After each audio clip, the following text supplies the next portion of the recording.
Permisi ya.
Oke, sudah pukul 10 tepat.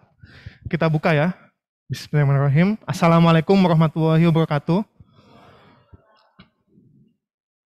Selamat pagi, salam sejahtera dan salam sehat bagi kita semua. Ini pertama kali ya kita bertemu tatap muka ya. Sebelumnya kita daring ya. Atau dulu pernah kalkulus? Belum pernah. Belum luring ya waktu itu kalkulus ya. Masih daring ya. Oke. Yang daring apakah suara saya jelas terdengar? Terdengar dengan jelas, Pak. Oke, siap ya. Baik, sebelum kita mulai, marilah kita berdoa menurut agama dan keyakinan masing-masing. Silakan, berdoa dipersilahkan.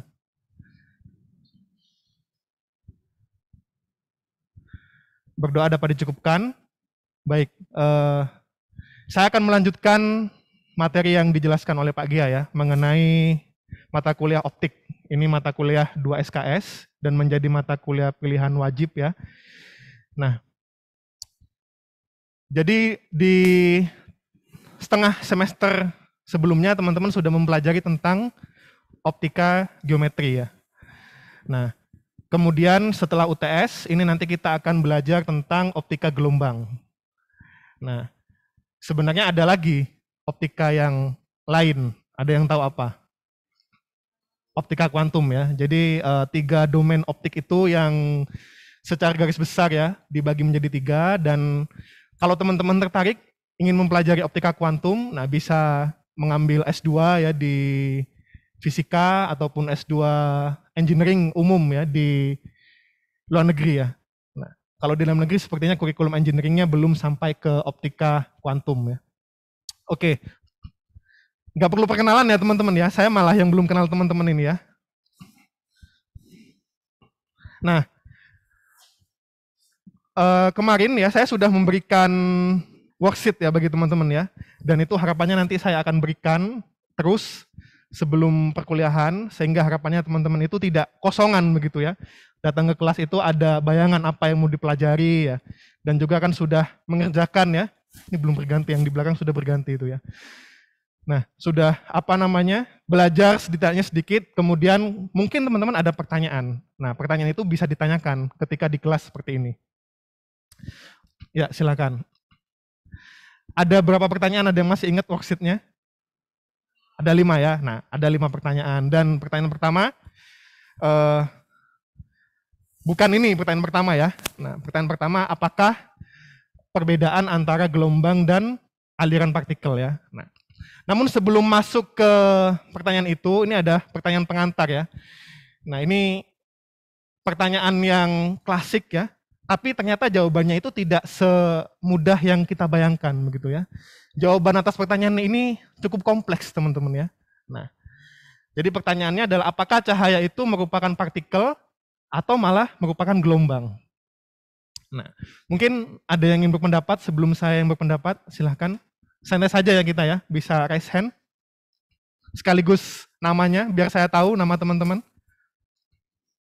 Salah tidak apa-apa ya, ini pembelajaran di kelas. Masnya kayak gini? Oke, silakan. Siapa namanya? Siapa? Najmudin Fitri itu bukan? Oh, Najmudin Muta, berarti ada yang, oke. Panggilannya Najem. Oke, apa perbedaannya Mas Najem?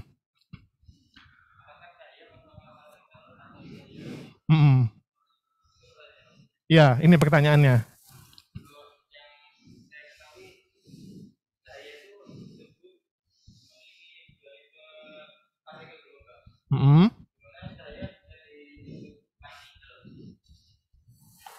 Terus?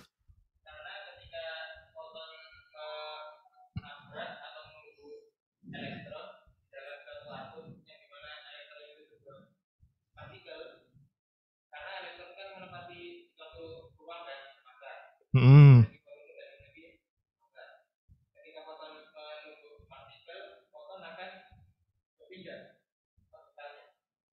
Elektronnya atau fotonnya? Hmm. Oke.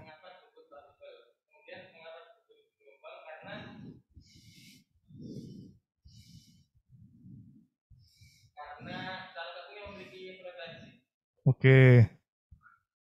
Karena itu adalah salah satu sifat gelombang ya, frekuensi ya. Oke. Baik, terima kasih Mas Najem ya. Yang daring, ada yang berpendapat di rumah? Silakan, bisa satu orang, bisa langsung open mic.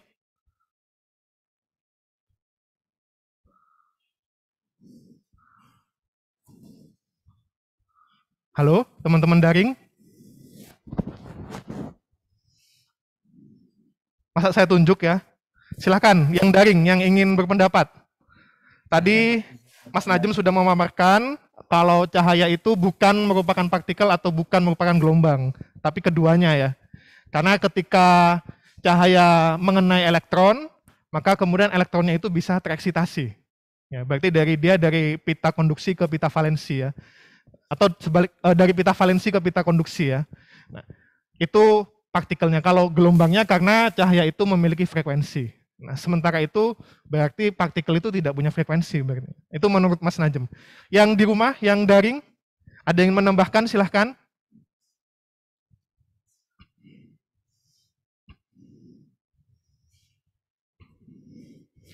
Atau jangan-jangan suara saya nggak masuk ya?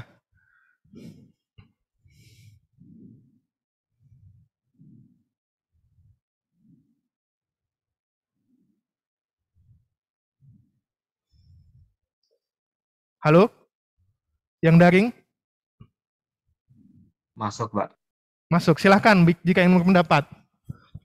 Ini kelasnya kan hybrid ya, bukan luring ya.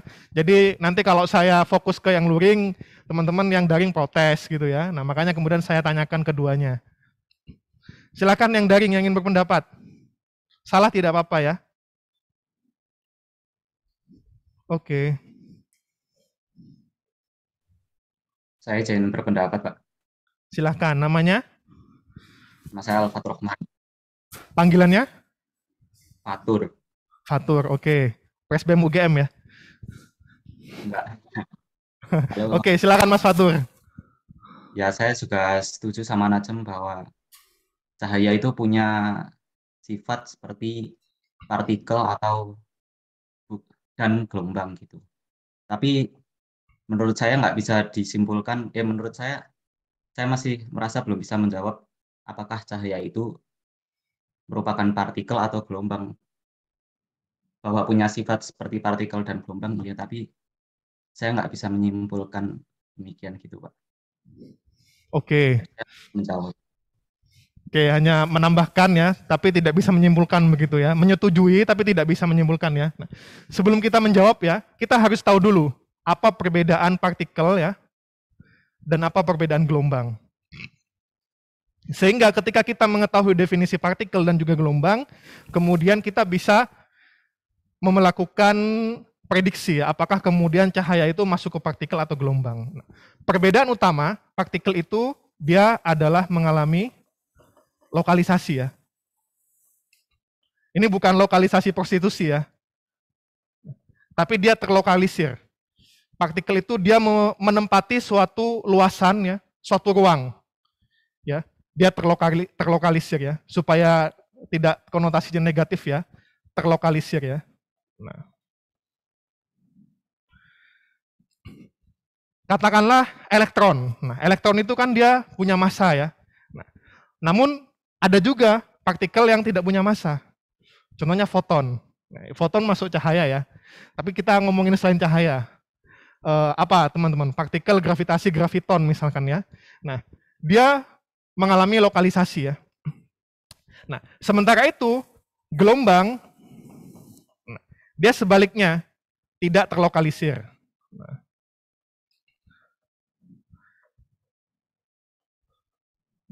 dia itu seolah-olah kontinu ya, seolah-olah kontinu. Nah, oke.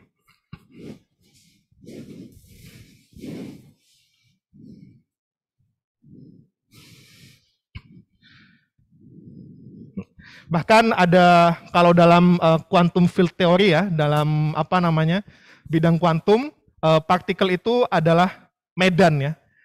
Nah, jadi ketika suatu partikel itu menempati ruang ya, atau menempati suatu entitas begitu, dia menimbulkan medan ya. Nah, kalau teman-teman tahu teori gravitasi kan dia ketika ada massa, dia ada lengkungan ruang dan waktu ya di sekitarnya. Nah, itu adalah medan yang terbentuk. Oleh karena itu dalam teori kuantum, partikel itu adalah medan dan medan itu adalah partikel. Field ya bahasa Inggrisnya ya.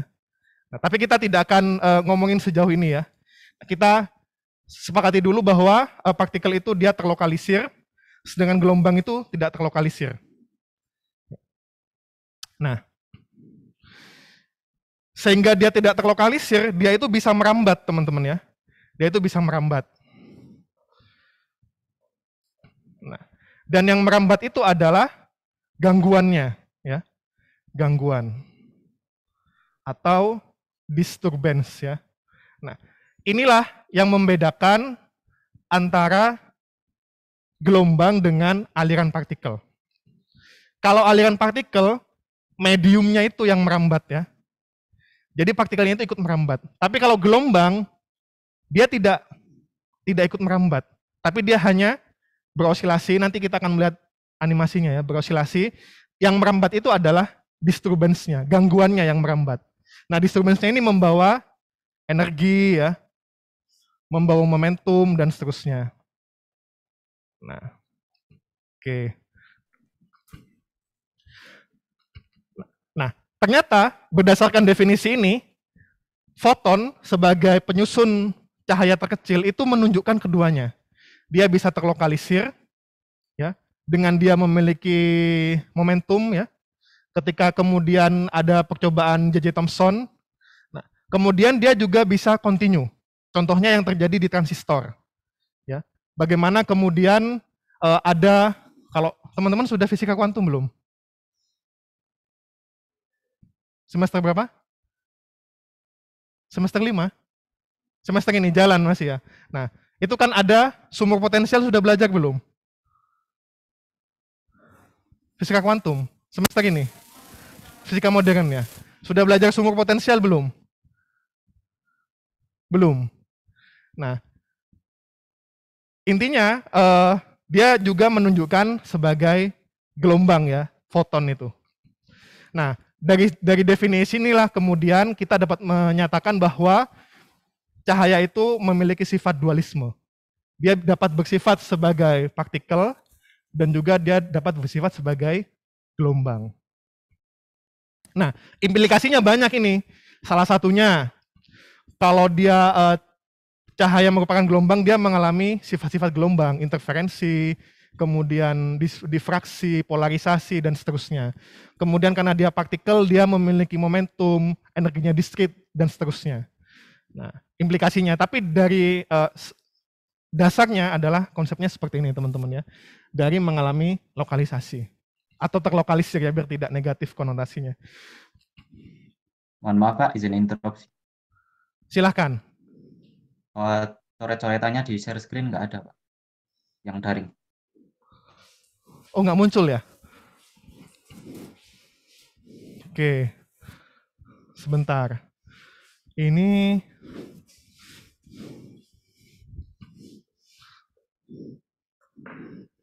kalau gitu saya coret-coret di sini aja ya.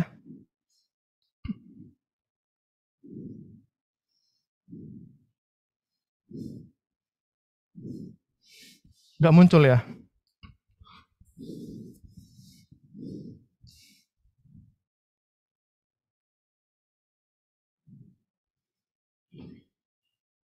Slide right to clear skin.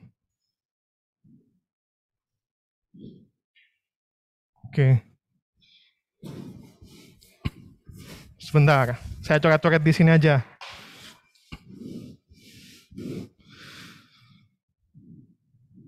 Oke, tadi ini ya. Ternyata nggak muncul teman-teman ya, kalau kita coret-coret di papan ya. Jadi tadi salah satu karakteristiknya adalah dia mengalami, kalau sekarang muncul ya, yang di rumah ya. Muncul, Pak. Oke, lokalisir. Ini jelek tulisannya ya, kalau pakai ini. Oke, sampai pertanyaan ini, ada yang ingin teman-teman diskusikan? Atau ada yang ditanyakan atau ingin berdiskusi, silakan, santai saja. Oke, kita lanjutkan ya.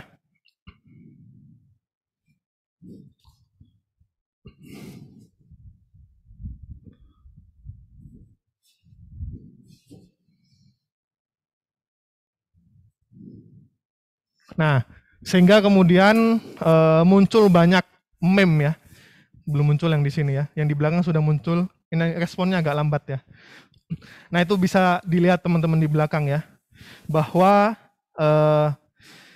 ini adalah jokes-jokesnya ya terkait dengan sifat dualisme cahaya ini sudah muncul.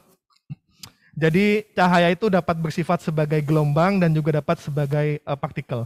Ini bergantung pada eksperimennya ya, bergantung pada alat ukurnya. Kita mau mendapatkan karakteristik gelombang bisa, atau kita mendesain eksperimennya untuk mendapatkan cahaya sebagai partikel juga bisa.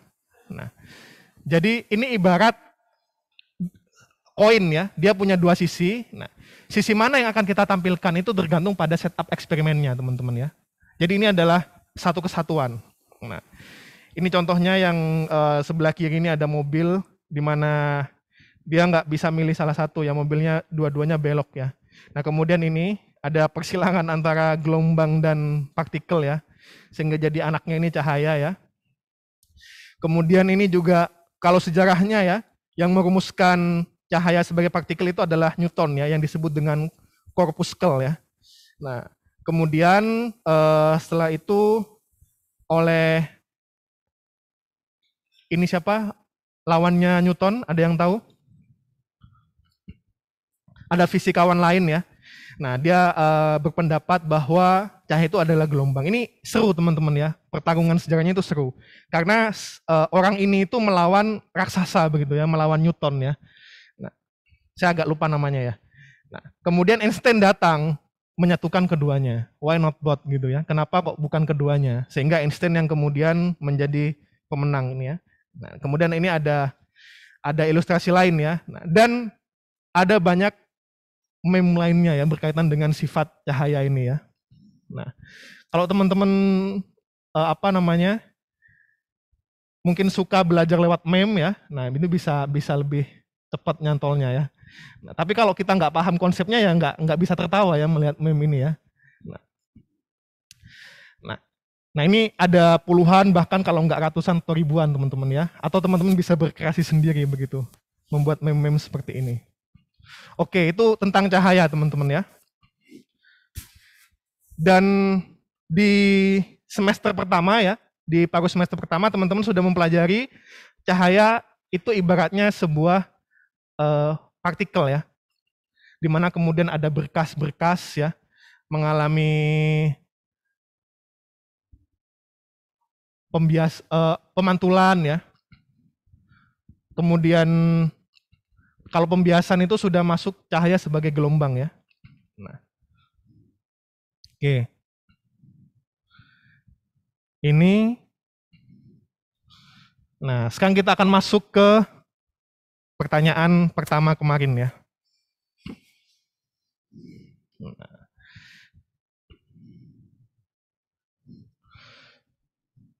Jadi apa perbedaan antara gelombang dengan aliran partikel? Nah, tadi sudah saya singgung sedikit ya, bahwa gelombang itu dia tidak terlokalisir teman-teman ya. Dalam artian dia mengalami perambatan ya. Nah,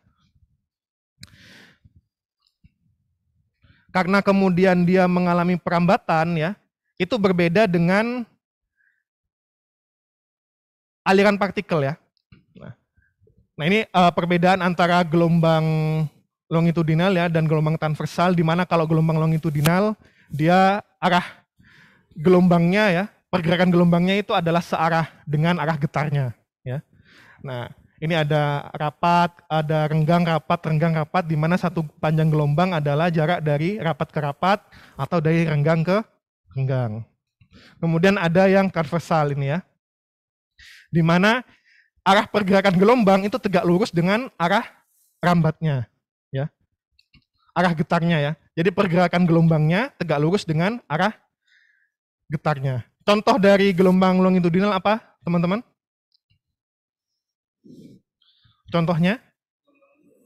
Bunyi ya. Gelombang bunyi.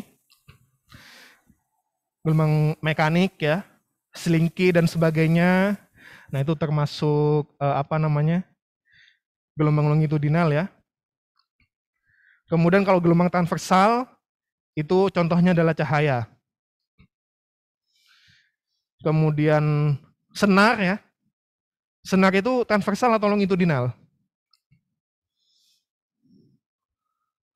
Transversal ya. Nanti kalau teman-teman bisa di freeze gitu, orang main gitar di perlambat, nah nanti bisa kelihatan ya, dia akan naik turun. Nah, ini masih belum menjawab ya, ilustrasi ini masih belum menjawab perbedaan gelombang dengan aliran partikel ya. Nah, itu akan terjawab di slide berikutnya. Nah, ini. Oke.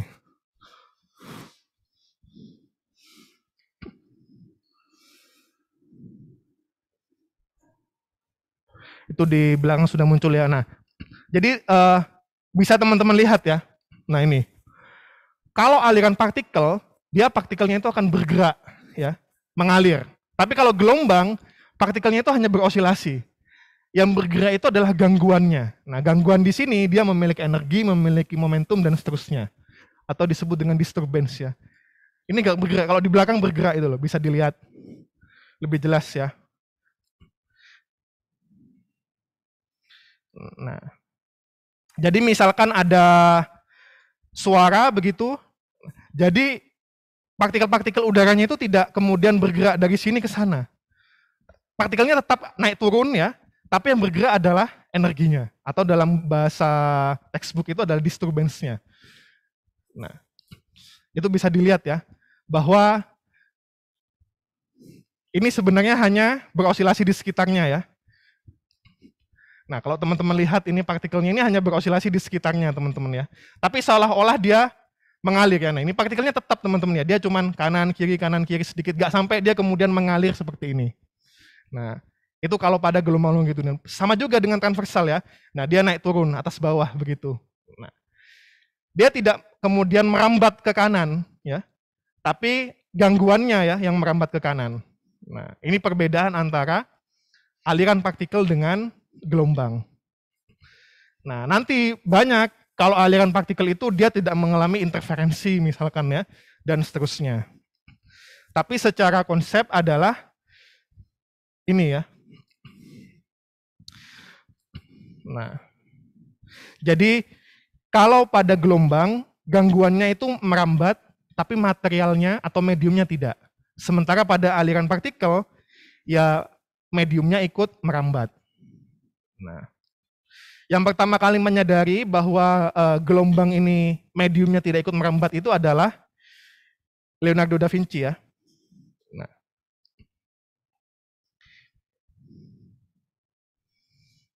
kalau ada yang suka novelnya Angel and Demons ya, kemudian Da Vinci, dan lain sebagainya. Nah, itu pasti tahu ya.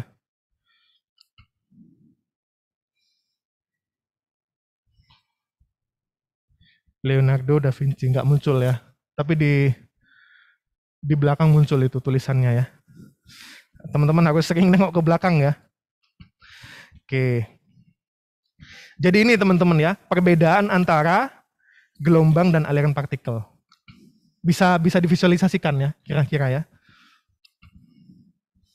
Oke. Nah, karena inilah gelombang itu bisa merambat dengan waktu yang sangat cepat, teman-teman ya. Karena mediumnya tidak ikut berpindah. Itulah kenapa misalkan gelombang suara itu dia memiliki kecepatan berapa? 343 meter per sekon pada temperatur 20 derajat. Atau kecepatan cahaya, gelombang cahaya, bisa sampai 3 kali 10⁸, tentu pembulatan ya.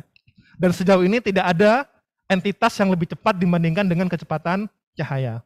Ya. Jadi kalau misalkan ada, katakanlah sesuatu ya yang lebih cepat dari kecepatan cahaya, maka fisika itu harus dirombak besar-besaran ya. Jadi teman-teman nanti akan belajar dari nol lagi fisika baru yang menggunakan kerangka suatu yang lebih cepat dari kecepatan cahaya ya. Nah, kalau misalkan ada, tapi sepertinya alam semesta tidak mengizinkan hal tersebut terjadi ya. Oke, jadi ini menjawab ya, mengapa kemudian suatu gelombang itu bisa memiliki kecepatan yang sangat cepat. 340 meter per sekon misalkan pada gelombang suara. Dan kendaraan-kendaraan modern kan ya, pesawat terbang itu kan satuannya biasanya dalam kecepatan suara ya. 1 Mach, 2 Mach dan seterusnya ya. Kecepatan-kecepatan jet itu ya. Nah, itu sudah cepat teman-teman ya. Bayangkan teman-teman 1 detik itu bisa berpindah 340 meter gitu ya. Nah, jadi ini alasan kenapa kemudian gelombang itu memiliki kecepatan yang sangat cepat ya, atau kecepatan yang besar.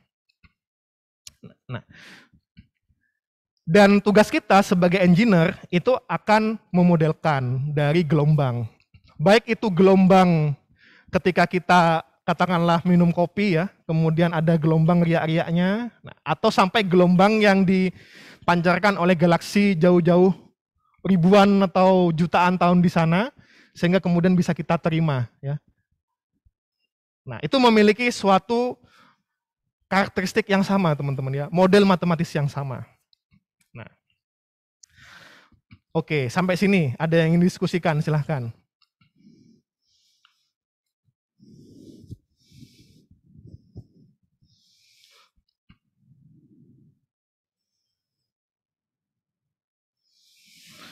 Oke, kalau tidak ada, kita sekarang akan masuk ke memodelkan secara matematis ya dari suatu gelombang ya.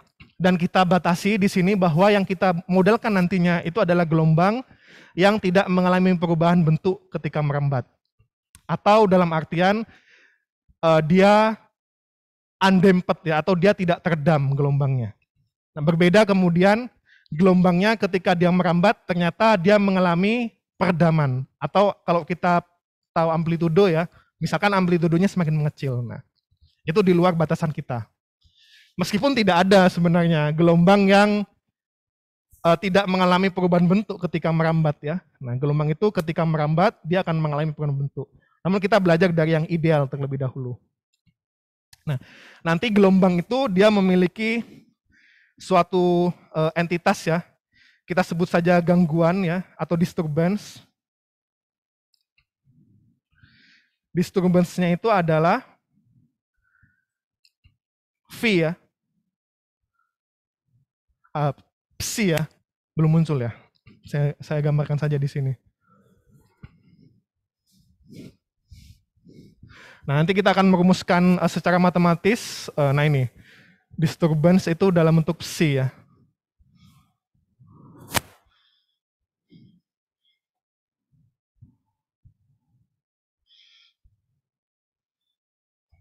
Wait.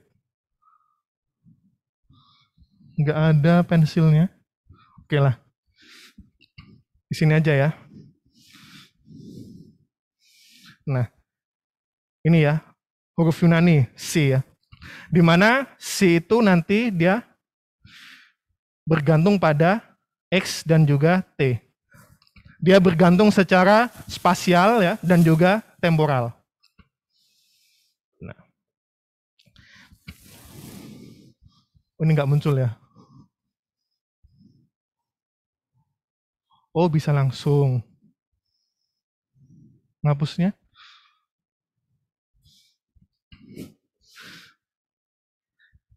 Nah.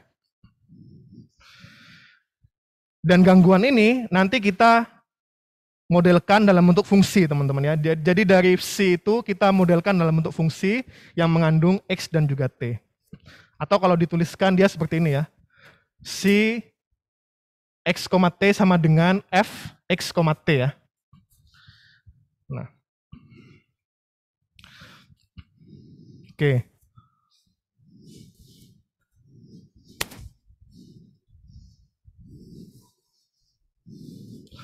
Dan ada berbagai macam abjad ya, itu di belakang sudah muncul, yang di sini belum muncul.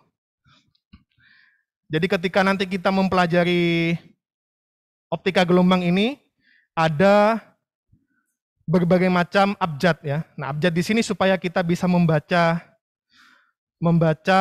sesuatu, teman-teman ya. Nah, jadi nanti kita akan belajar abjad-abjad ini ya, ada amplitudo, ini A ya. Kemudian ada frekuensi, ada fase. Fase itu V ya. Jadi kalau seperti ini itu adalah psi ya. Nah, kalau ini adalah V ya, PHI ya. Bacanya V ya. Kemudian ada frekuensi sudut, omega. Ada bilangan gelombang, K. Kemudian ada waktu, ada kecepatan, ada percepatan, ada indeks bias, intensitas, superposisi, dan seterusnya. Sebagaimana kita membaca buku, kita kan nggak bisa baca buku kalau kita nggak tahu abjadnya ya. Nah, begitu juga dengan optika gelombang ini. Kita tidak bisa mengetahui atau mempelajari optika gelombang kalau kita tidak mengetahui abjad-abjadnya. Nah, ini saya harap pola pemikiran seperti ini tidak hanya di mata kuliah ini saja ya. Jadi kalau teman-teman ingin menguasai sesuatu, kuasai dulu abjadnya ya, tanda petik abjadnya ya. Atau hal-hal yang mendasarinya. Kosakatanya itu apa saja yang dipakai dalam mata kuliah tersebut. Misalkan teman-teman belajar kontrol ya. Kan kosakatanya banyak, ada feedback ya. Kemudian ada diagram blok, ada sistem. Nah, teman-teman pahami dari kosakata tersebut ya. Nah, dan dari abjad ini bahkan nanti teman-teman di semester 6 akan belajar mata kuliah teknologi sensor ya, dan akan bertemu dengan saya lagi. Jadi dari abjad ini itu ada beberapa yang langsung digunakan sebagai sensor. Maksudnya apa? Sensor yang bekerja ya dengan optik dan dia melihat atau menganalisis perubahan dari parameter-parameter ini. Misalkan ada intensitas ini ya. Nah. Contoh sensor yang paling terkenal adalah fotodioda ya. Fotodioda. Nah. Jadi fotodioda ini dapat mengukur jarak, teman-teman ya. Jadi ketika ada suatu fotodioda, kemudian ada LED ya. Nah, ketika kemudian jaraknya itu dekat, maka kemudian intensitasnya besar ya. Nah, tapi ketika jaraknya itu besar ya, maka intensitasnya akan mengecil. Nah, contohnya kan seperti itu. Kemudian ada banyak sekali sensor-sensor lainnya yang bekerja yang menggunakan perubahan ini. Jadi ini adalah perubahan yang terjadi di dalam sensornya, yang kemudian itu diolah untuk diubah menjadi sinyal listrik, teman-teman ya. Jadi sensor itu kan prinsip kerjanya ada sesuatu yang berubah. Nah, kalau sensor optik yang salah satu berubah ya antara banyak hal ini ya. Kalau enggak amplitudonya, frekuensinya berubah ya, atau fasenya, atau intensitasnya dan seterusnya. Nah itu teman-teman ya.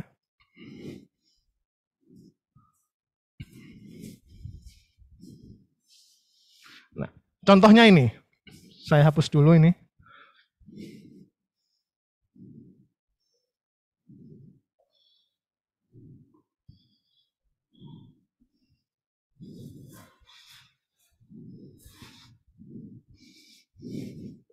Nggak kehapus ya.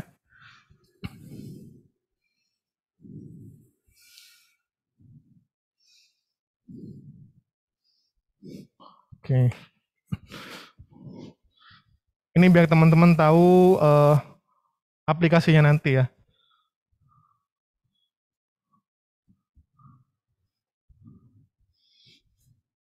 Nggak mau kehapus ya. Ini save dulu coba.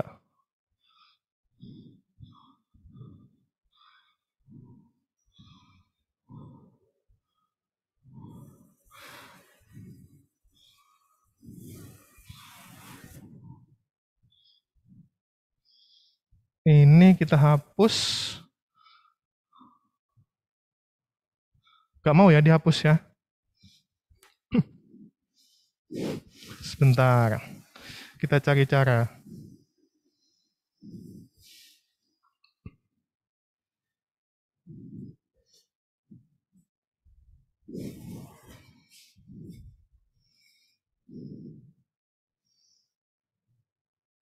Nah, harus dari laptop ternyata ya. Oke, nah ini adalah salah satu sensor yang pernah saya buat ya. Jadi saya membuat sensor kekentalan gula, ya. Jadi yang mengukur konsentrasi gula menggunakan fiber optik, teman-teman ya. Nah, jadi fiber optiknya adalah fiber optik khusus yang disebut dengan fiber break grating.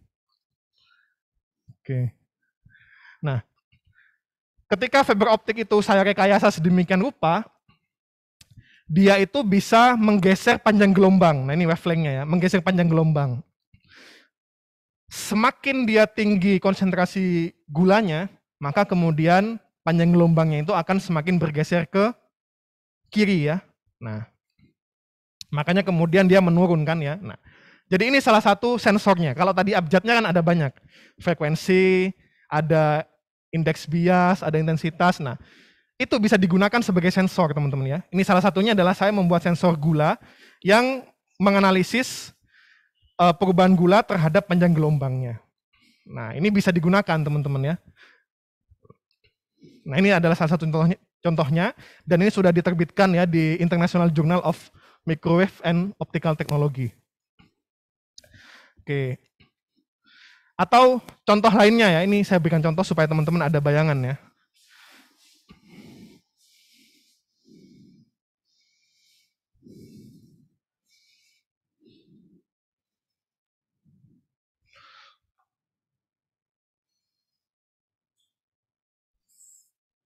Nah, contoh lainnya adalah sensor kelembapan ya.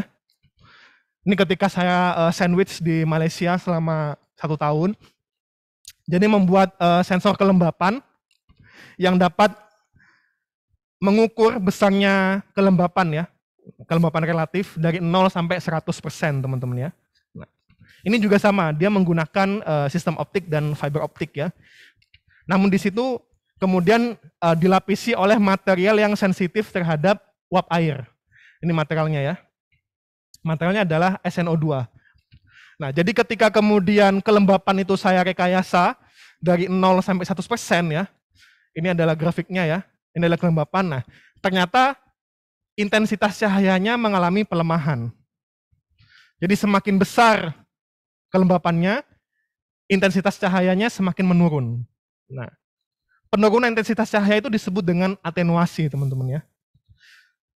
Atenuasi, kemudian ada kebalikannya itu adalah kenaikannya ya, intensitasnya. Tapi kalau dia penurunan, dia disebut dengan atenuasi. Nah, ini grafiknya ya. Jadi semakin besar kelembapannya, pelemahan intensitas cahayanya menjadi semakin kuat, sehingga dia semakin teratenuasi ya. Nah, ini adalah eksperimennya. Nah, ini intensitas abjad yang tadi. Kemudian ini ketika dilakukan pengukuran berulang ya untuk melihat reliability-nya. Nah, didapatkan hasil yang konsisten, teman-teman ya. Nah, ini adalah salah satu contoh dari pemanfaatan optik di bidang sensor. Dan sebenarnya sangat banyak sekali, teman-teman ya.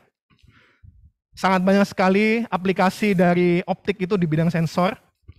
Dan banyak yang meneliti kenapa? Karena optika itu tidak mengalami korosi. Berbeda dengan sensor-sensor listrik ya, dia itu karena terbuat dari logam, dia itu kalau ada kondisi lembab ya, dia akan mengalami korosi. Optik kan tidak, dia terbuat dari kaca ya, atau dari polimer, dia tidak mengalami korosi. Itu yang pertama. Kemudian yang kedua, sensor optik itu tidak mengalami interferensi dari atau gangguan dari sinyal elektromagnet. Misalkan teman-teman paling gampang saja, jangan pernah mengarahkan magnet kuat ke HP teman-teman atau ke jam teman-teman. Kalau teman-teman ingin membuktikan, silahkan bisa pakai magnet yang kuat, misalkan magnet neobidium dekatkan ke jamnya, nanti akan rusak ya. Nah, karena itu sistem-sistem listrik itu dia mudah terkena interferensi atau intervensi ya, bukan interferensi.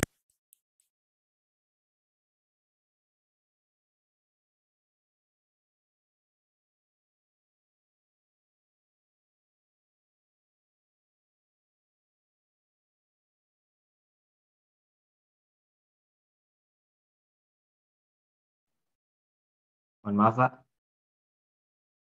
Suaranya hilang, Pak.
Cek apakah sudah terdengar yang daring suaranya?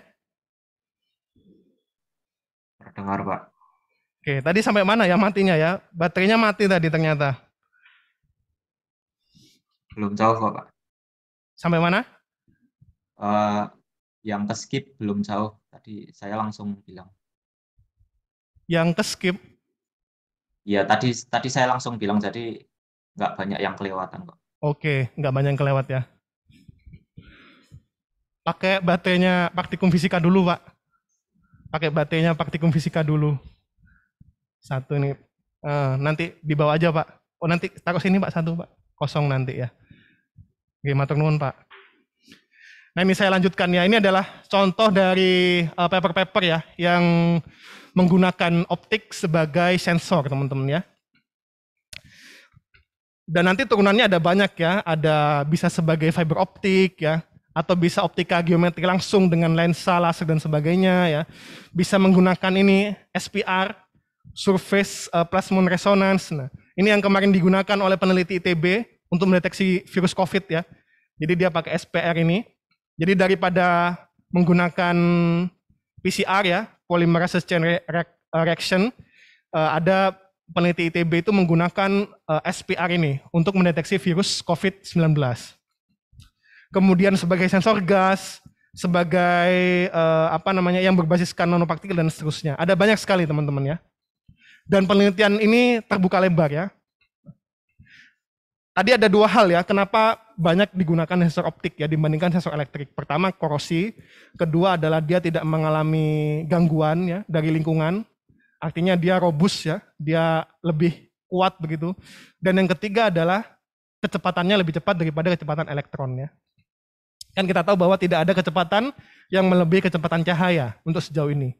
Nah itulah kenapa kemudian sensornya itu bisa sat-set ya istilahnya ya, bisa wus-wus gitu ya. Dan itulah salah satu kelemahan dari komputer elektrik ya. Komputer yang kita pakai sekarang ini ya, alat-alat elektronik ya, komputer elektronik ya. Jadi Google itu mengembangkan komputer kuantum ya, di mana yang digunakan itu bukan elektron, tapi foton. Kalau elektron itu kan kondisinya 1, 0, 1, 0 ya. Tapi kalau foton itu berada di antaranya. Bisa 1/4, bisa setengah, bisa 3/4 dan seterusnya. Sehingga dia secara kemampuan komputasinya itu bisa meningkat hingga ribuan, bahkan ada yang mengklaim bisa sampai jutaan kali lipat lebih oke dibandingkan dengan komputer elektronik yang terbaik ya, komputer kuantum. Nah, jadi sebenarnya optik ini adalah sedang maju-majunya ya sekarang ya. Oke.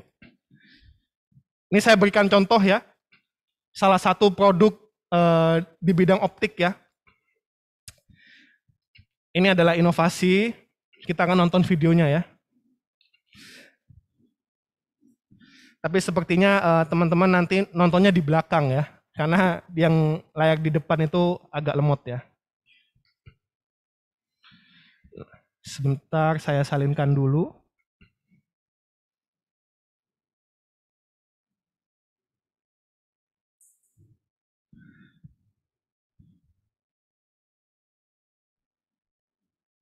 Nah ini adalah suatu inovasi ya yang menggunakan prinsip optik ya. Di belakang teman-teman nontonnya ya. Namanya adalah sensor structure ya. Menangkap dunia dalam bentuk 3 dimensi. Nah ini adalah website ya. Namanya kickstarter.com. Jadi kalau teman-teman tahu kitabisa.com, ada yang belum tahu kitabisa.com, angkat tangan. Yang belum tahu kitabisa.com, sudah tahu semua kitabisa.com? Nah, kitabisa.com kan itu menghubungkan antara mereka yang membutuhkan bantuan dengan mereka yang ingin membantu. Nah, kalau kickstarter.com ini menghubungkan antara mereka yang punya ide dengan orang yang mau mendanai idenya. Nah, jadi kalau teman-teman punya ide, teman-teman bisa memasukkan idenya ke kickstarter.com. Atau kalau teman-teman punya uang, kelebihan uang misalkan, teman-teman bisa mendanai ide-ide yang ada kickstarter.com. Nanti teman-teman akan mendapatkan barangnya dalam harga yang jauh lebih murah ya. Nah, ini ada suatu tim ya yang dia membuat suatu inovasi ini. Dia mintanya itu hanya $100.000 teman-teman ya. Berapa kalau dirupiahkan? 1,5 M ya, kira-kira ya. 1,5 M. Tapi kemudian didanainya $1.290.000 atau 12 kalinya ya. Nah, didanai 1,5 kali 12 berapa? 180 ya? 180 miliar teman-teman ya didanainya ya. Nah, ini kita lihat videonya ya. What you see inside. Masih loading yang di depan ya. Science fiction, tech fiction is very quickly becoming possible. If you point the structure sensor out into the world, you're capturing the world. It's like giving some sort of a superpower to average Joe devices. What if you could give your mobile device a new sense? The ability to not just capture the world in two-dimensional images, but to actually understand it in 3 dimensions. The structure sensor does just that. It's the world's first 3D sensor for mobile devices. What I really am excited about with the structure sensor is it makes it so easy. You can clip it to a mobile device and walk around your world, basically pull your world into a digital form. My name is Jeff Powers, and I'm a founder of Occipital. We're passionate about giving devices the ability to see and understand the world around them. This isn't about taking pictures. It's about computer vision and interaction. We call it spatial computing. It's much bigger than just us, and it's going to change the way we interact with the world. Let me show you what you can do with it. You'll be able to capture every dimension of an entire room in a matter of seconds. And you can send a model to your phone so you can get any dimension you need at any time. You'll be able to easily capture and send 3-dimensional objects across town or across the world and make decisions together even when you're apart. You'll be able to play games, games where the real world becomes the game world. Building hardware is something we had never done. Occipital is fundamentally a software company, so to create this device, we had to teach ourselves hardware design. And we were lucky enough to work with some of the best technology companies in the world, not the least of which is PrimeSense, the company whose technology actually powered the original Kinect. Applying 3D technology to mobile devices is an immense challenge. Occipital is geared to make it happen. They have the Pano 360 and Red Laser, so this is a team that can actually pull this off. Structure works by capturing a pattern of invisible laser-projected light, which allows you to measure thousands of distances all at once. The iPad has arguably the best user experience of any tablet, and it was important to us to go the extra mile to make Structure work specifically with it. Structure latches securely to your iPad. It Jadi connects. kalau teman-teman perhatikan ya, sensornya itu dia terdiri dari ratusan laser teman-teman ya. Nah, di mana laser itu dia bisa mengukur depth, kedalaman ya. Nah, dia kemudian bisa mensensing suatu objek secara 3 dimensi.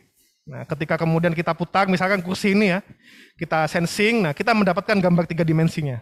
Nah, kalau misalnya kita ada di toko mebel begitu ya, di rumah nggak bisa ikut, kita bisa langsung ngirimkan gambarnya ke yang di rumah, dan di rumah bisa langsung meletakkan katakanlah proyeksinya itu ke ruangan yang mau ditempati gitu ya. Atau tadi bisa main game juga. Tapi itu prinsipnya adalah dari laser ya. And it was important to us to go the extra mile to make Structure work. Red Laser, so this is a team that can actually pull this off. Nah ini. Structure works by capturing a pattern of invisible laser-projected light, which allows you to measure thousands of distances all at once. The iPad has arguably the best user experience of any tablet, and it was important to us to go the extra mile to make Structure work specifically with it. Structure latches securely to your iPad. It connects via the new Lightning connector. The end result is actually thermal design, mechanical design, industrial design, all being put together into one perfect object. Structure's single-piece body is machined from high-grade anodized aluminum. It serves as both a beautiful exterior and as a thermal core that keeps the precision optics inside at an optimal temperature. Ada precision optics ya, kalau What's teman-teman really mendengarkan ya. important is get a platform out there and see. Jadi begitu teman-teman alatnya ya, salah satunya ini kita lihat. Jadi menggunakan iPad seperti ini, kemudian dipasang dengan sensornya, kemudian dia bisa mensensing secara 3 dimensi, objek apapun itu. Dan dia bisa main seperti Pokemon Go ya, augmented reality. Jadi di depannya nggak ada apa-apa, tapi kita bisa melihat ada sesuatu di HP kita. Nah, itu adalah salah satu contoh penerapan dari optik di bidang teknologi ya.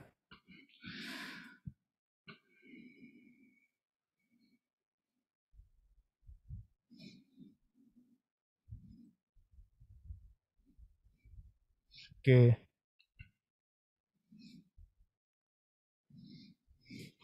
Kita akan kembali ke materi ya. Dan banyak sekali teman-teman ide-ide lainnya ya. Jadi kalau teman-teman katakanlah ingin ikut kompetisi begitu, tapi bingung dapat idenya dari mana, nah bisa main-main ke Kickstarter ya. Siapa tahu nanti bisa ketemu ide, tapi tentunya harus modifikasi ya. Jangan langsung plek ya. Harus ada yang kemudian ditambahkan apanya begitu ya. Nah. Oke. Sekarang kita akan lanjutkan ke memodelkan secara matematis gelombang ya. Oke. Nah, kita mulai dari suatu belum muncul ya. Lama sekali nih ya.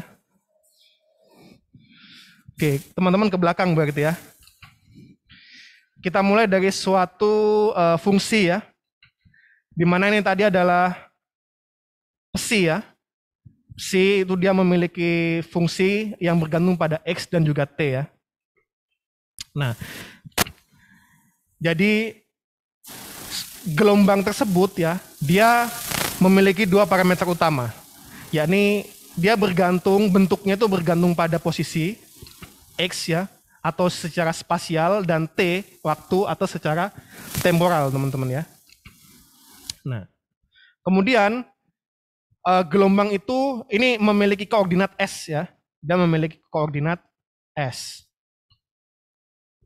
Nah, kemudian gelombang itu ternyata bergerak teman-teman ya, bergerak sehingga sistem koordinatnya menjadi koordinat baru, S aksen ya. Nah, karena dia koordinatnya baru, maka kemudian X-nya juga berubah karena dia bergerak ya, menjadi X aksen. Ya. Nah, sehingga dari pergerakan itu kita dapat lihat ya, kerangkanya di bawahnya ya, bahwa dia telah mengalami pergerakan X aksen. Nah, X aksen ini kalau teman-teman lihat ya, itu adalah X dikurangi VT ya. Nah ini, yang ini itu X aksen itu sama dengan X ya, yang bawahnya dikurangi dengan VT ya. Teman-teman fokus ke gambar yang bawah itu ya. Nah, sehingga kemudian seiring berjalannya waktu, dia juga dapat dirumuskan, kesamaan gelombangnya adalah psi X, T sama dengan Fx min VT. Di mana V ini adalah kecepatan rambatnya.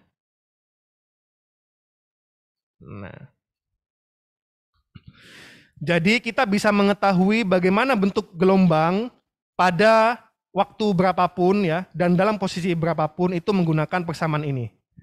Psi X, T sama dengan F dalam kurung X min VT. Nah. Oke. Ini dipahami teman-teman ya.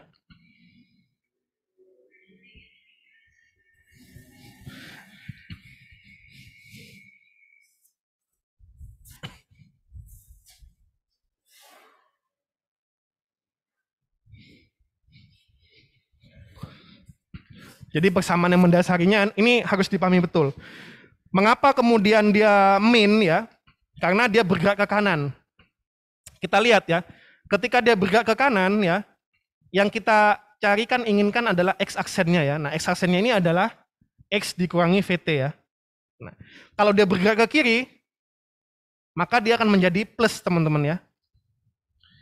Nah, jadi kalau misalkan dia bergerak ke kiri ya, ini adalah X aksennya. Nah, padahal di sini dia pertama, nah maka nanti X aksennya itu adalah plus ya. VT-nya ini apa namanya? Ke kiri ya. Nah, ini adalah persamaan gelombang yang merambat ke kanan atau ke arah sumbu X positif ya. Atau ke sumbu X positif. Teman-teman lihat di HP ya. Oke, biar enggak ini ya, lehernya enggak sakit ya. Nah, jadi ini diingat dulu teman-teman ya. Oke, kita lanjutkan.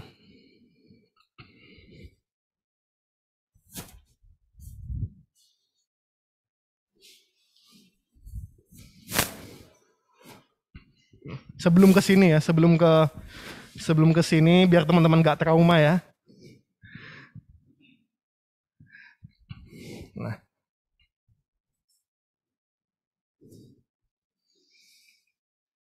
Share content screen. It's whiteboard. Oke. Nah, jadi bentuk kalau kita ingin mendapatkan suatu fungsi ya yang kemudian dia menjadi gelombang, maka kita harus mengubah ya x-nya itu ya. Mengubah x-nya itu menjadi apa tadi teman-teman? X min VT ya. Nah, misalkan kita punya suatu fungsi ya, fx itu sama dengan e pangkat min a pangkat x kuadrat katakanlah. Ini kan kalau kita gambar itu bentuknya seperti lonceng teman-teman ya. Nah, seperti lonceng seperti ini. Atau disebut sebagai kurva Gaussian ya. Bell shape ya kalau bahasa Inggrisnya ya.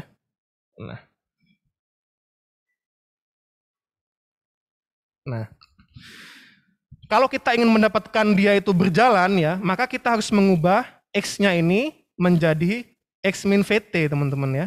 Nah, sehingga nanti kita dapatkan e pangkat min a dalam kurung x min VT kuadrat. Nah, ini kalau kita coba plot ya, ini ketika t-nya sama dengan 0. Nah, nanti dia akan bergeser teman-teman ya. Misalkan t-nya sama dengan 1, ya dia akan bergeser ke kanan seperti ini. Nah, kemudian nanti t-nya sama dengan 2. Misalkan v-nya sama dengan 1 ya, v-nya sama dengan 1 meter per sekon katakanlah. Dia akan juga bergeser ke kanan. Nah, dan seterusnya. Sehingga ketika kita menginginkan suatu fungsi itu dia bisa merambat, kita perlu mengubah x-nya ini menjadi x min VT. Nanti kita akan juga mempelajari sin ya. Y sama dengan katakanlah sin 30. Nah, ini gambarnya gimana teman-teman? Kalau di dalam grafik. Sin 30 itu berapa? Setengah ya. Maka dia gambarnya nanti seperti ini kan ya. Nah, ini 0,5. Jadi kalau dia hanya seperti ini, nah dia akan gambarnya hanya seperti ini ya. Y sama dengan sin 30 itu ya garis. Nah, tapi kalau kita kemudian ubah ya, misalkan Y sama dengan, misalkan ini sin, nah kemudian X ya, min 30. Nah, ini berubah, nanti dia akan membentuk fungsi sinusoidal. Nah, di mana berarti ini VT-nya sama dengan 30 ya, kalau kita melihat persamaan ini. Jadi ada suatu fungsi, kalau kita ingin fungsinya itu merambat ke kanan ya, maka kita ubah x-nya itu menjadi x min VT. Tapi kalau kita ingin dia merambat ke kiri, berarti kita ubah dengan x plus VT. Oke. Nah, sehingga kita dapatkan fungsi persamaan gelombang itu adalah psi x, t itu sama dengan f x min VT. Ini adalah persamaan gelombang satu dimensi ya. Samaan gelombang satu dimensi bergerak ke kanan. Bergerak ke kanan atau ke arah x positif ya. Bergerak ke arah x positif dengan kecepatan v. Nah,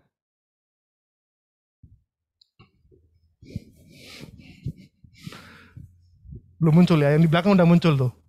Persamaan gelombang satu dimensi. Kenapa ini? Persamaan gelombang satu dimensi bergerak ke arah x positif dengan kecepatan v ya. Nah, oke. Sekarang kita akan masuk ke soal nomor 2 ya, dalam worksheet-nya teman-teman ya. Teman-teman diminta membuktikan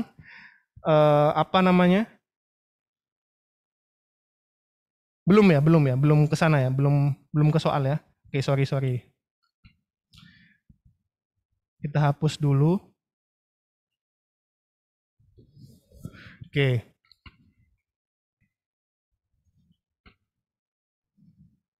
Nah, jadi kita tadi kembali ke persamaan gelombangnya ya.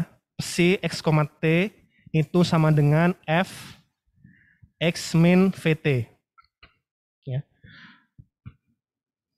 Di mana ini satu dimensi. Kenapa satu dimensi? Karena dia hanya bergantung pada X saja ya, dimensi X ya. Hanya butuh satu variabel ya. Nah, kita menganggap bahwa T ini dia bukan variabel dimensi ya. Nah, tapi variabel dimensi spasial yang kita maksud adalah X-nya ini. Nah, jadi ini sebenarnya kan Y-nya ya. Y-nya Fx min Vt. Nah, satu dimensi berarti dia membutuhkan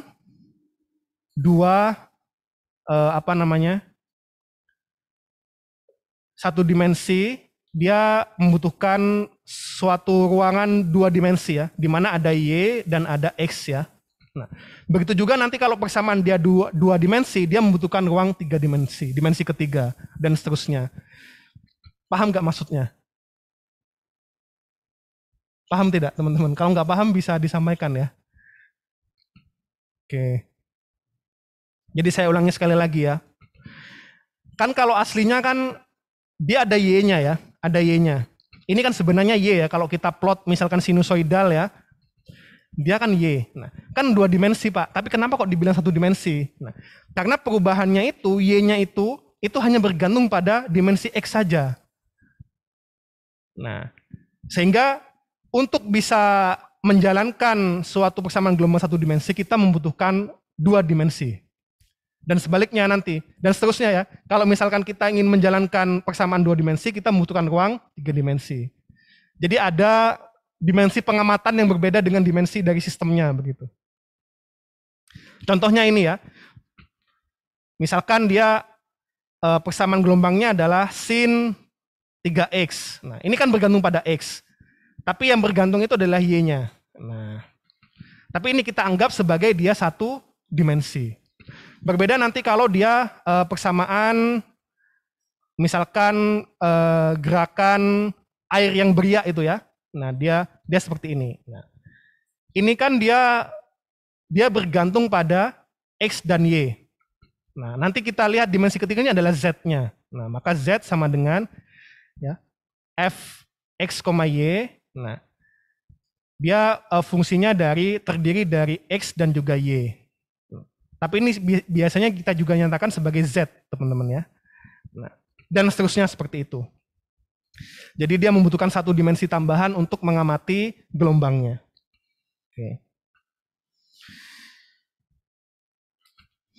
Oke, sampai sini ada yang ingin ditanyakan? Yang daring, ada yang ditanyakan silahkan.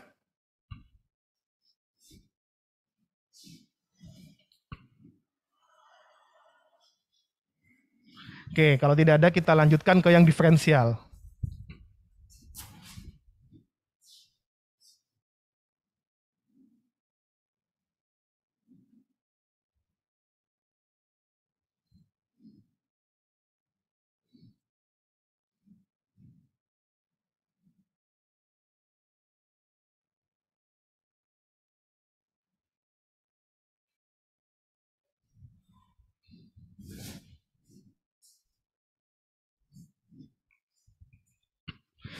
Oke, persamaan gelombang diferensial ini sudah lama muncul teman-teman ya, dari tahun 1700 ya, ditemukan oleh D'Alembert ya. Jadi mungkin teman-teman pernah menjumpai namanya ya di kalkulus mungkin, D'Alembert. Nah, ini menemukan formulasi gelombang ya dalam bentuk persamaan diferensial di tahun 1747 ya. Atau berapa ratus tahun yang lalu nih ya. Sekitar 3 abad yang lalu, 300 tahun yang lalu. Nah, kenapa kemudian perlu dirumuskan dalam bentuk diferensial? Ada yang ingin berpendapat? Kenapa kok tidak persamaan misalkan logaritmik ya? Kenapa kok harus dalam bentuk persamaan diferensial? Yang daring ada yang ingin berpendapat? Silahkan. Atau yang luring?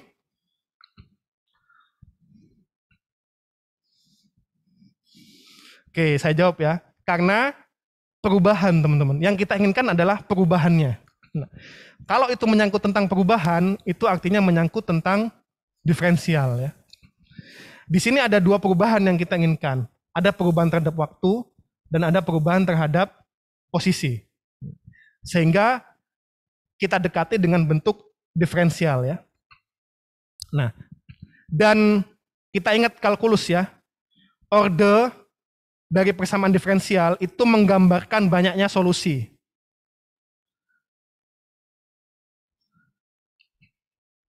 Atau banyaknya variabel ya. Atau konstanta. Nah. Jadi misalkan ordenya 2, berarti variabelnya ada 2 ya. Nah, di sini kita punya 2 variabel tadi ya. Ada amplitudo dan ada frekuensi ya. Gelombang ya, gelombang pada umumnya ya. Nah, frekuensi ini nanti bisa berkaitan dengan panjang gelombang, ya, periode, dan seterusnya ya. Kan kita bisa menggunakan rumus C sama dengan lambda F ya. Nah, itulah kenapa hipotesisnya adalah nantinya persamaan diferensialnya itu dia orde 2, teman-teman ya. Karena di sini ada 2 variabel yang terlibat. Ada variabel amplitudo dan ada variabel frekuensi. Sehingga nanti kita hipotesiskan bahwa orde dari persamaan diferensialnya adalah orde 2. Nah, ini kebetulan langsung disajikan ya. Nah, tapi kita akan buktikan. Nah, oke.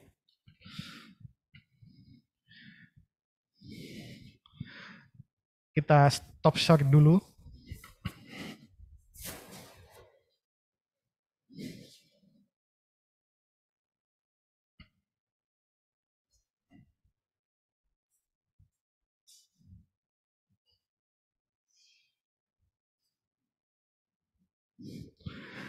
Nah ini ya, tadi kita mendapatkan gelombang ya, suatu gelombang yang paling basic itu ya, dia memiliki amplitudo dan dia memiliki frekuensi.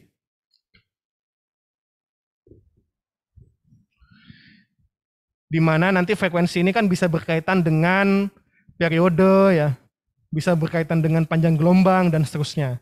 Dengan persamaan C sama dengan lambda F ya. Nah, sehingga dari sini kita bisa merumuskan bahwa ini ada 2 variabel nih, 2 variabel. Sehingga harusnya persamaan diferensialnya itu orde 2.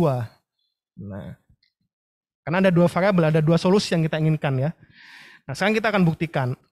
Kita memiliki suatu fungsi tadi, psi sama dengan x, t sama dengan f ya, x, t. Nah. Dan kita ingin pertama mengintegralkannya ya, mendiferensialkannya ya.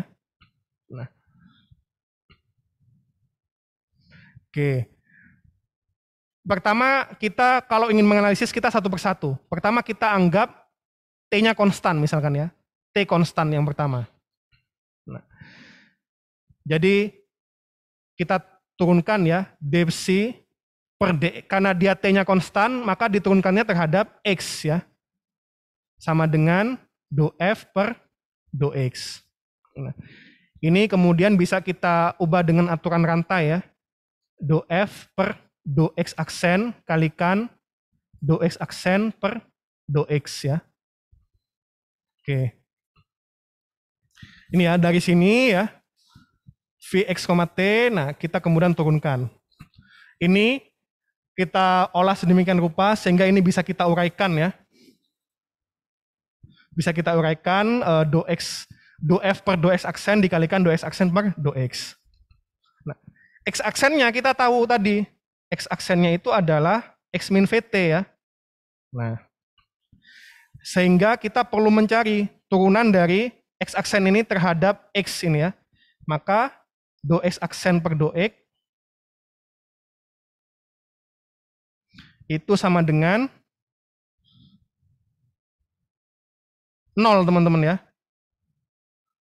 1 ya, 1. Nah, kita lihat ya. Turunan dari X min VT terhadap X itu adalah 1 ya.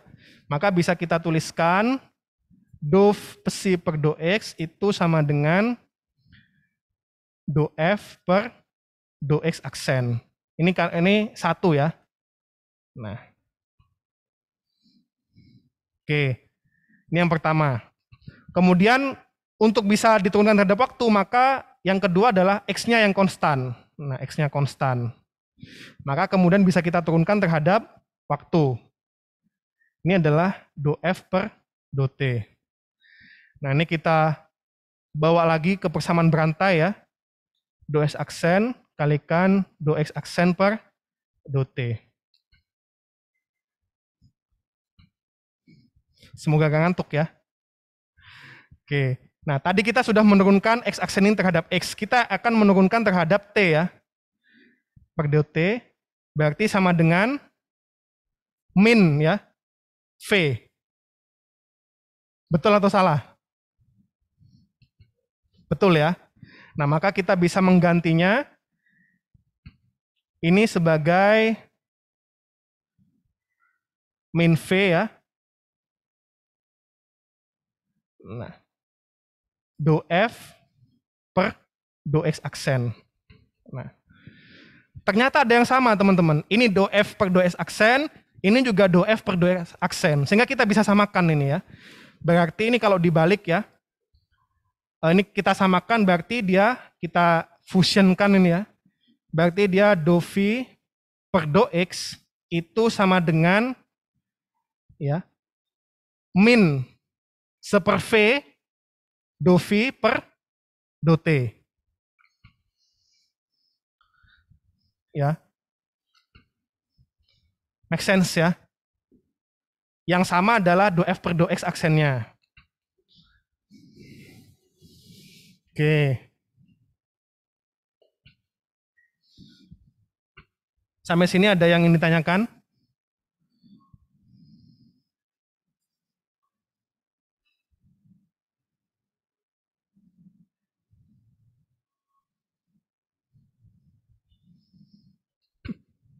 Oke. Jelas ya? Gak muncul ya yang di depan ya. Yang belakang itu loh. Oke. Ada pertanyaan sampai sini? Nah, kita akan membawa persamaan ini ke persamaan orde 2. Karena tadi ada 2 variabel ya, ada 2 variabel. Oke. Sehingga kita perlu menurunkan sekali lagi Mas Mbak ya. Kita ubah sekali lagi.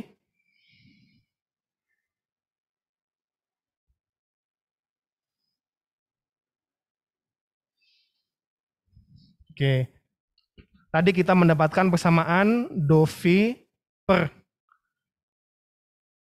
do X ya. Itu sama dengan min seper V do V per do T ya.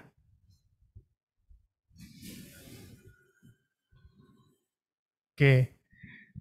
Nah, kita akan mengubahnya menjadi orde 2. Pertama kita do kuadrat V per do X kuadrat. Nah, ini artinya kan do per do X dari do V per do X ya.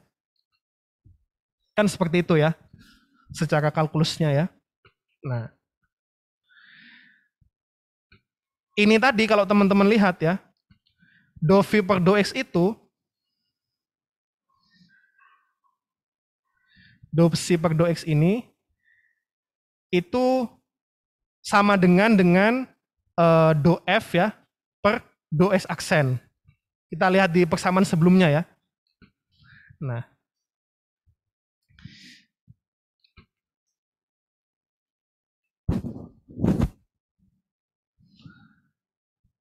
sehingga ini bisa kita ubah teman-teman ya.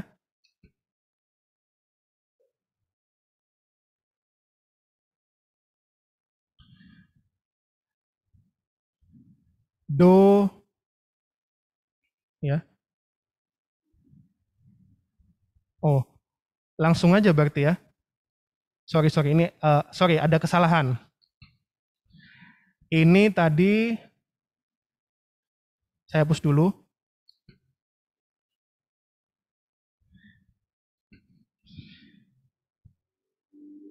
Ini sama dengan do kuadrat F ya, per do X aksen kuadrat ya. Karena tadi kita punya persamaan awalnya ya. Kita berangkat dari persamaan bahwa do V per do X itu sama dengan do F per do X aksen ya. Ini dari persamaan pertama. Nah, sehingga kalau ini kita turunkan lagi, nah dia akan menjadi seperti ini teman-teman, 2 kali ya. Nah, ini itu sama dengan do kuadrat F ya. Nah,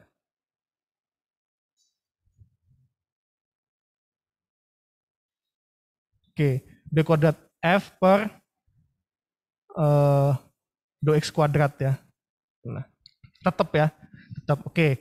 Jadi ini bentuknya untuk yang turunan kedua dari F terhadap X aksen itu tidak mengalami perubahan ya. Nah, sebaliknya kita yang terhadap T sekarang ya. Do kuadrat C per dt kuadrat. Nah, ini sama dengan do per do T min ya tadi ya, V do V per do T. Kita lihat teman-teman ya. Ini kan kalau dibalik ya, do V per do T itu sama dengan min V do V per do X ya. Nah.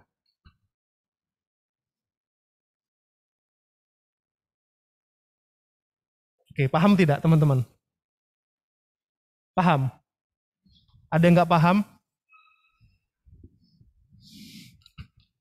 Saya coba ulangi pelan-pelan ya. Dari mana nggak pahamnya? Yang diubah jadi order 2? Oke, ini ya. Jadi kita tadi punya persamaan ya. Kita hapus ya. Jadi saya tidak ingin seperti semester sebelumnya ya. Ketika di kelas kemudian seolah-olah paham, tapi ketika ujian ternyata nggak bisa ngerjakan ya. Nah, kan tadi kita memiliki 2 persamaan ya. Do V per do X itu sama dengan do F per do S aksen. Kemudian yang kedua ada do V per do T itu sama dengan min V do F per do S aksen. Nah, di sini kita akan menurunkan teman-teman 2 kali ya, sehingga dia menjadi do kuadrat V per do X kuadrat. Nah, ini artinya dia do per do X ya, kalikan do F per do S aksen. Nah, ini bisa kita ubah ya, menjadi do per do X aksen kalikan do F per do X ya. Nah, F-nya tadi itu kan sama dengan X min VT ya. Sehingga ketika dia diturunkan terhadap do X, dia 1 teman-teman ya. Nah, sehingga dia menjadi do kuadrat ya, F ya, per do X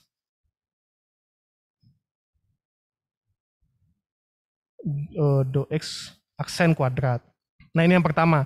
Kemudian yang kedua ini dia diturunkan 2 kali ya terhadap dt ya. Berarti do kuadrat V per do dt kuadrat sama dengan min do per do T min V do F per do S aksen. Nah, ini itu V-nya bisa masuk ke depan menjadi plus ya. Ini enggak ya. Min ya, tetap ya. Min V, kemudian do per do T, kalikan do F per do X aksen. Nah, ini. Nah, do F per do X aksen ini itu sama dengan ini teman-teman ya, do V per do X ya. Yang ini nih, yang saya lingkari nih. Nah ini bisa kita ganti menjadi min V do per do T, do V per do X. Nah, V-nya itu tadi sama dengan X min VT ya. Nah, ini kita bisa ubah menjadi, ini kita balik ya, min V do per do X, kemudian dV per dt. Nah, sehingga kita menurunkan ini terhadap T. Ini menjadi min V lagi. Sehingga nanti kita memperoleh min V kuadrat ya, do kuadrat V per do X kuadrat. Nah, ini F sama dengan V itu sama ya. F sama dengan V. Berarti ini juga sama dengan do kuadrat V per do X kuadrat. Nah ini kita sama mendapatkan bentuknya. Nah sehingga persamaannya adalah do kuadrat V per do X kuadrat ya. Itu sama dengan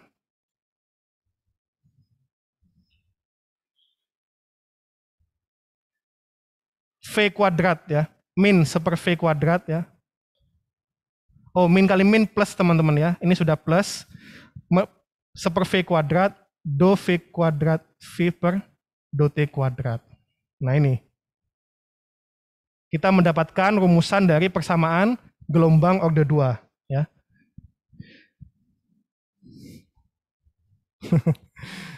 Jadi dari sana teman-teman ya. Jadi ini saya ingin menekankan bahwa sekali lagi tidak ada yang namanya bim salah bim ya.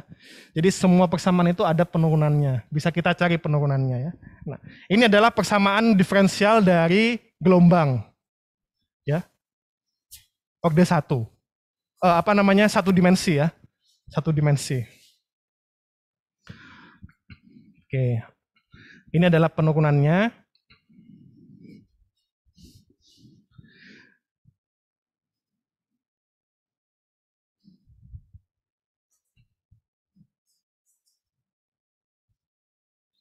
Nanti teman-teman kalau kurang puas bisa coba-coba lagi ya di kos masing-masing ya. Kuncinya adalah merekayasa sedemikian rupa sehingga V atau F-nya itu diubah menjadi X min VT ya.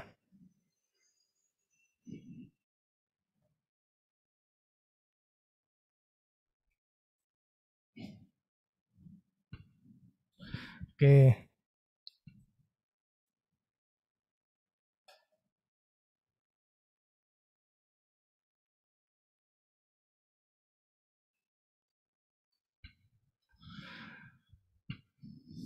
Nah ini penjabarannya ya tadi ya. Jadi ketika kita ingin mengevaluasi X, T-nya konstan.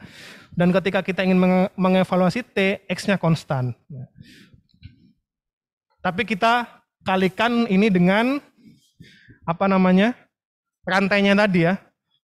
Ini dia dikalikan dengan do X aksen per do X aksen. Ini juga dikalikan dengan do X aksen per do X aksen. Kita rekayasa sedemikian rupa sehingga dia menjadi do F per do X aksen dikalikan dengan do X aksen per do X ya. Nah, ini juga sama.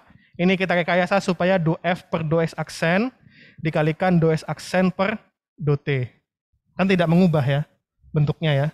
Sehingga kalau kita proses tadi, nah akan mendapatkan persamaan ini teman-teman ya.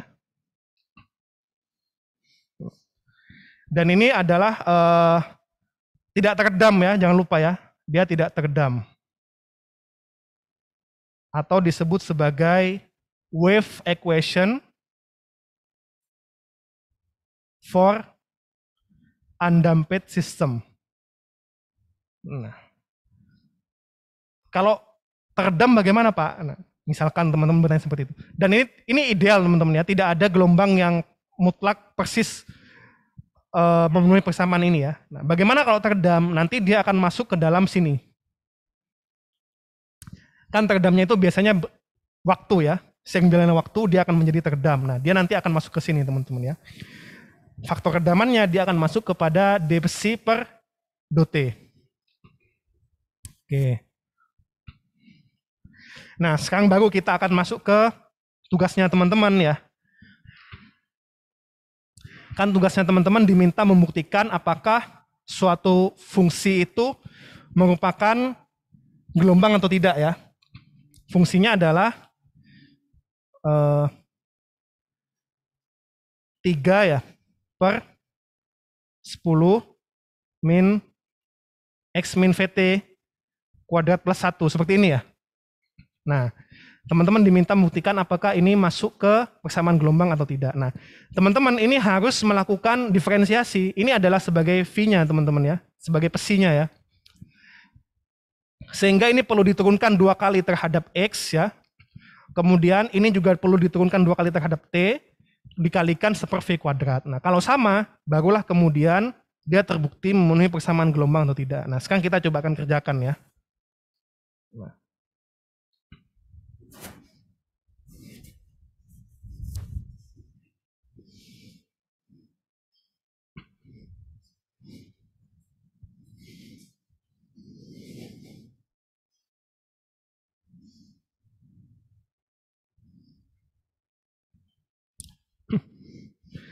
Nah ini ya, kita akan mengerjakan tadi. Jadi pertama kita akan menurunkan dia terhadap X ya. Nah maka do per do X dari 3 ya per 10 X min VT kuadrat plus 1. Nah, dalam kalkulus kita belajar bahwa kalau ada pembagian U per V atau turunan U per V, maka turunannya adalah U aksen V min UV aksen per V kuadrat. Nah sama, ini juga sama. Berarti teman-teman harus satu persatu ini. Maka U aksennya ini 0 ya, 0 kalikan ini berarti ini sudah hilang, tinggal min. Nah, min 3, nah ini X-nya berarti dia 2X ya. Atau kalau ini pengen diuraikan bisa menjadi 20X ya, min 20 VT. Ini sudah diturunkan ya. Nah, per 10 X min VT kuadrat plus 1 kuadrat. Nah, ini adalah turunan yang pertama. Nanti teman-teman turunkan lagi yang kedua. Nah, silahkan bisa menggunakan tips dan trik lain ya selain U per V. Dan karena ini bukan mata kuliah kalkulus, maka tidak akan saya jabarkan lebih lanjut. Nah, nanti hasilnya adalah 2400 ya. 2400 X min VT kuadrat ya per 10 X min VT kuadrat plus 1 pangkat 3 min 60 per 10 X min VT kuadrat plus 1 kuadrat. Nah, ini adalah do kuadrat X per do X kuadrat, do kuadrat psi per do X kuadrat. Nah, kita perlu mencari juga do V per do T. Nah, nanti dicari do kuadrat V per do T kuadrat. Jangan lupa dikalikan seper V kuadrat. Dan ternyata nanti hasilnya juga seperti ini, Mas Mbak ya. Hasilnya juga sama seperti ini. Berarti dapat kita nyatakan bahwa fungsi tersebut merupakan fungsi gelombang ya. Nah, itu jawabannya. Teman-teman sampai ketemu ini enggak? Bisa pakai kalkulator itu ya. Apa namanya? Photomat ya. Dan sejenisnya ya. Oke. Ini soal nomor 2 ya. Atau soal nomor 3? Nomor 2. Nah, sekarang nomor 3 ya. Nah, ada suatu persamaan ya, gelombang V X, T itu sama dengan eksponen ya, min 4AX kuadrat min BT kuadrat plus 4 akar AB XT ya. Nah, teman-teman diminta untuk menentukan apakah pertama persamaan ini persamaan gelombang atau bukan ya, dan yang kedua berapa kecepatannya ya, dan bagaimana arahnya ya. Nah, caranya teman-teman ya, kita bawa sebisa mungkin ke dalam bentuk X min VT. Ya. Bagaimana caranya? Kita melakukan pemfaktoran ya. Di sini kita lihat, ini yang bisa kita keluarkan itu adalah, yang pertama adalah A-nya bisa kita keluarkan ya. Maka ini menjadi E eksponen ya. Min A kita keluarkan, ini 4 ya, ini min B per A, T kuadrat, plus 4 akar B per A ya, XT. Ini yang pertama. Selain A-nya apa yang bisa kita keluarkan? 4-nya ya bisa kita keluarkan ya. Nah maka kita keluarkan 4-nya. Min 4A. Berarti ini sama dengan X kuadrat ya. Kemudian min B per 4A T kuadrat plus B per A XT. Nah, setelah itu kita lihat bahwa persamaan di sini itu adalah bentuk lebar dari persamaan kuadrat ya. Jadi kalau kita persamaan A min B kuadrat, itu kan persamaan lebarnya adalah A kuadrat min 2AB plus B kuadrat. Nah ini ternyata bisa dikelompokkan teman-teman ya. Ini menjadi eksponen min 4A ya. Nah, X min akar B per 4A. Nah, T. Nah. Kuadrat ya.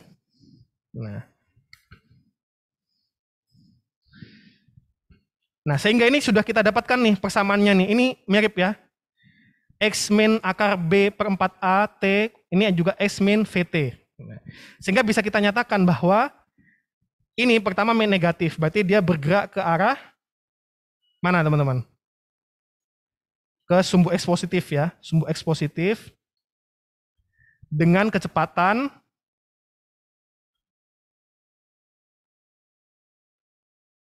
setengah ya, akar B per A.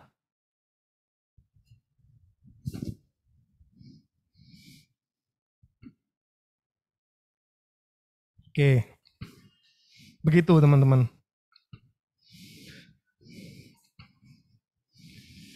Ini jawabannya dari nomor 3. Ada yang benar? Kenapa?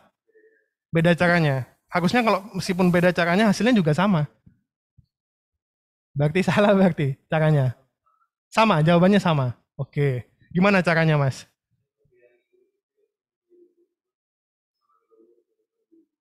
Diturunkan dulu 2 kali.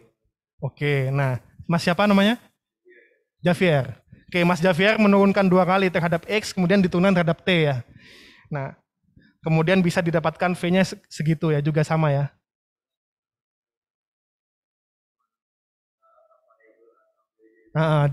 Dicoret ya eksponensialnya ya, kanan sama kiri sama-sama eksponensial ya. Oke. Oke, ada pertanyaan? Oke. Kita lanjutkan. Ada 4 menit lagi ya.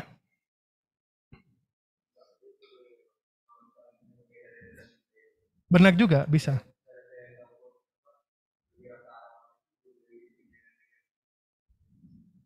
Sebenarnya lebih ke arah VT-nya sebenarnya, Mas.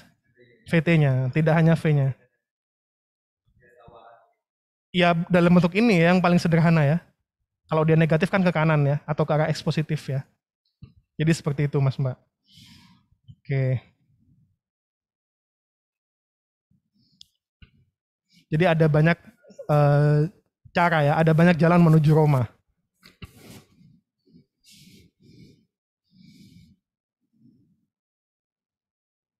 Nah, sekarang kita akan mempelajari gelombang yang jauh lebih sederhana, yang disebut sebagai gelombang harmonik, teman-teman ya.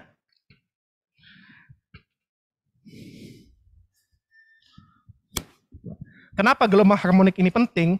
Karena berbagai macam bentuk gelombang itu kemudian dia dapat dimodelkan ya menggunakan gabungan atau superposisi dari banyak gelombang harmoniknya.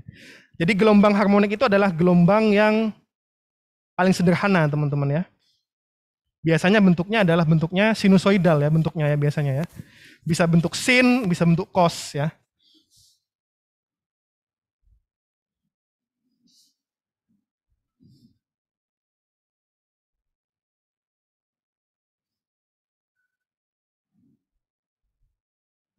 Oke.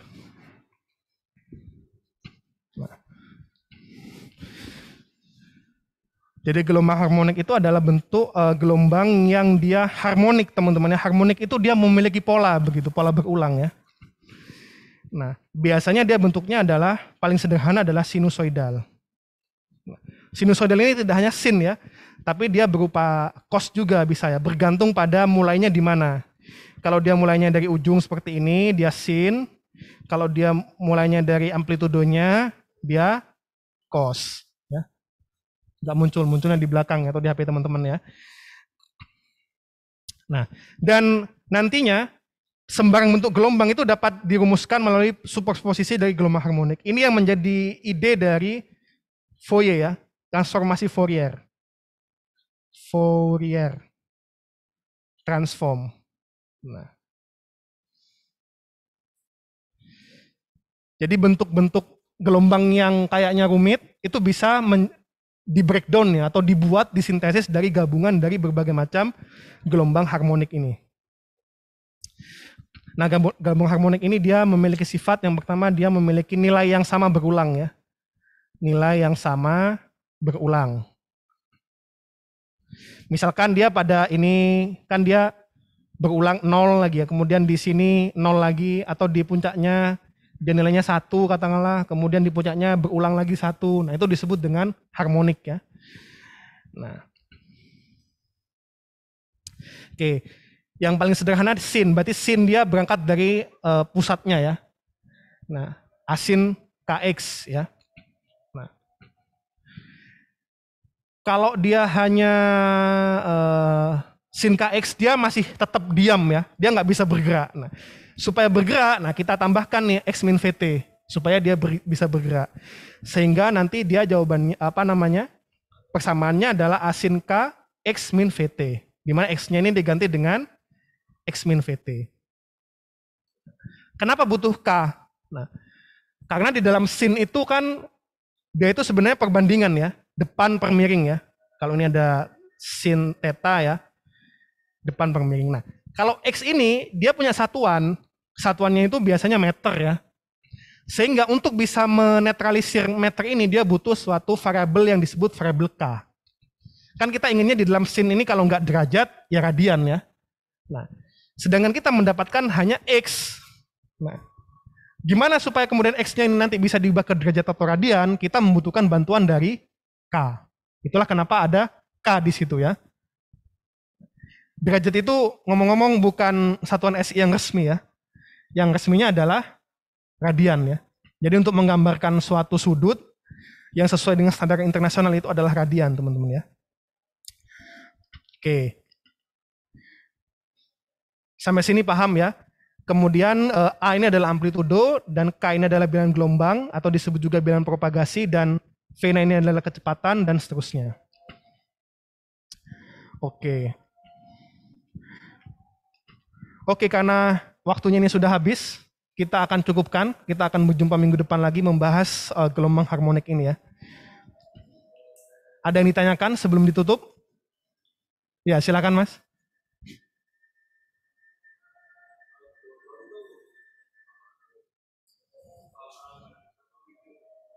Tidak harus merambat melalui satu medium. Contohnya gelombang elektromagnetik ya. Namun ada gelombang klasik ya, ada gelombang mekanik dan ada gelombang elektromagnetik ya. Mekanik itu dia membutuhkan medium. Nah, itulah kenapa tadi membahasakannya adalah dengan perambatan gangguan ya atau disturbance. Nah, kalau dalam elektromagnetik itu sudah tidak ada gangguan lagi karena kan nggak ada mediumnya ya. Dia bisa tapi nanti yang berubah adalah medan listrik dan medan magnetnya. Nah, itu beda lagi persamaannya nanti dia. Dia tidak hanya melibatkan tadi ya, tidak hanya melibatkan do kuadrat V per do X kuadrat itu sama dengan seper V kuadrat do V per do T kuadrat. Nah, tapi dia nanti ada 4 mas kalau pada elektromagnetik ya. Ini itu dipecah menjadi 4 dalam persamaan gelombang elektromagnetik. Ini yang disebut dengan persamaan Maxwell ya. Di elektromagnetika sudah belajar Maxwell? Belum. Tapi ini sudah dipelajari elektromagnetika belum? Belum. Persamaan matematis dari gelombang begitu. Di mata kuliah elektromagnetika belajar medan magnet gitu ya.